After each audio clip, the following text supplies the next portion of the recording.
এত বৃষ্টি হয়েছি, আমি ঠাকুরের চরণে আমি বারবার করে বলেছি, ঠাকুর বৃষ্টি দাও, কিন্তু যখন ইয়া হবে মানুষজন এসে হবে তারপর আর বৃষ্টি ছিল না। সৎসঙ্গটাতে খুব সুন্দরভাবে হয়।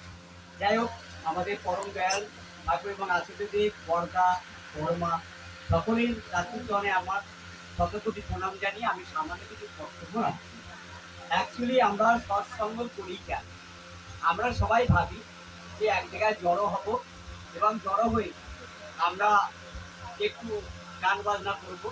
গান বাজনা করে আমরা কি করবো, সামান্য আনন্দবাজার গ্রহণ করে আমরা বাড়তে পারি। কিন্তু অ্যাকচুয়ালি সৎসঙ্গ মানে কিন্তু তাই না। সৎসঙ্গ মানে সৎ ব্যক্তি বা মানুষের সঙ্গে সংযোগ। আমরা আজকাল আমরা এমন হয়েছি যে অ্যাকচুয়ালি আমরা মানুষকে মানে ঠিক ভালোবাসি না, মানুষের মঙ্গল কামনাই করি না।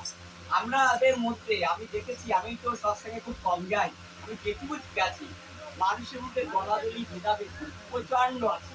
যার ফলে আমরা কিন্তু সত্যি দ্বিতীয় যদি করে করি তাহলে দেখা যাবে যে আজকাল আমরা সৎসঙ্গ শুধু আসি এবং যাই, কিন্তু একে অপরকে ভালো মন্দ বিচার করা, একে অপরের মঙ্গল কামনার্থে আমরা কখনোই আমরা এসব করি না। আমাদের প্রত্যেক যারা গুরু ভাই গুরুমা বা যারা সৎসঙ্গে আমরা আছি, আমাদের প্রত্যেকের উচিত হবে পাশে কে খেতে পেলো না পেলো, পাশে কে দুঃখে কষ্টে আছে, আমি নিজে যদি ভালো খাই আমাকে দেখতে হবে আমার পাশে কে কষ্টে আছে কিনা। এই এই ব্যাপারটা যদি আমরা জানি তাহলে দেখবেন যে এই কেউ আর না খেয়ে নেই, কেউ অনাহারে থাকবে না। এবং আমরা অনেকেই করি কি, পুজোর সময় ধুমধাম করে প্রচুর মার্কেটিং করি। আমার মনে হয় সেই মার্কেটিং না করে আমরা যদি কত দিন দরিদ্র গরিব আছে তাদের কাছে সামান্য কষ্ট তুলে দিই, আমার মনটার সাথে কাজ। আমাকে ঠাকুর যেটুকু পয়সা দিয়েছে আমার মনে হয় যদি আমি সেটা করতে পারতাম, মানে কিছু মানুষকে যদি আমি হেল্প করতে পারতাম তাহলে আমার জীবন মনে ধন্য হতো। ঠাকুরের কাছে তাই আমি কামনা করি এবং সকলকে আমি বলবো, অনুরোধ করবো, আপনারা হিংসা রাখবেন না, মানুষকে ভালোবাসুন।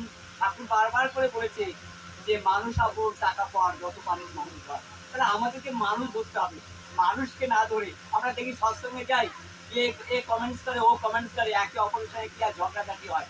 এটা করবেন না। জানবেন যে কারোর সঙ্গে হিংসা করে আমি ওই মন্দিরে যাব না, এই মন্দিরে যাব না, এটা করবেন না।